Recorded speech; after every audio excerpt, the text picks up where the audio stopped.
This has become the dominating elements of the daily struggle of Palestinians across the Gaza Strip. It's not just lining or queuing for hours here for a water tank or in front of a community kitchen, because that does not exist anymore. Gaza has been depleted of the basic resources for the past 3 months or so. With zero aided a drop of aid coming into Gaza, people are forced out of desperation, out of the need that they must find food to feed their children. They must come back with a sack of flour or some drinking water back to their children inside the displacement areas here across the Gaza Strip. Desperation is leading to all of this, leading to people taking matter in their hand and show up at these sites despite the danger, despite the risk, despite the lack of protection by the very organization that is taking the lead in providing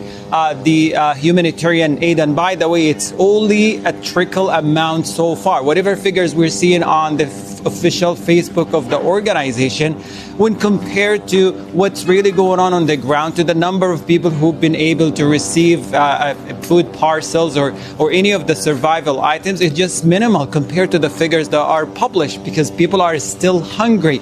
People are still taking the risk and showing up at these sites, because whatever they're taking is not enough to satisfy their needs and to satisfy the hunger that is being enforced upon them for the past three months. And now desperation, as it's a rule of the thumb, desperation leads to violence and leads to chaos, and that's unfortunately the byproducts of what we're seeing of the enforced dehydration and starvation. It's not about a risk now or safety as much as about survival, and that's the reason behind why people are showing up at early hours, sometimes spending the whole night at these sites despite all the dangers.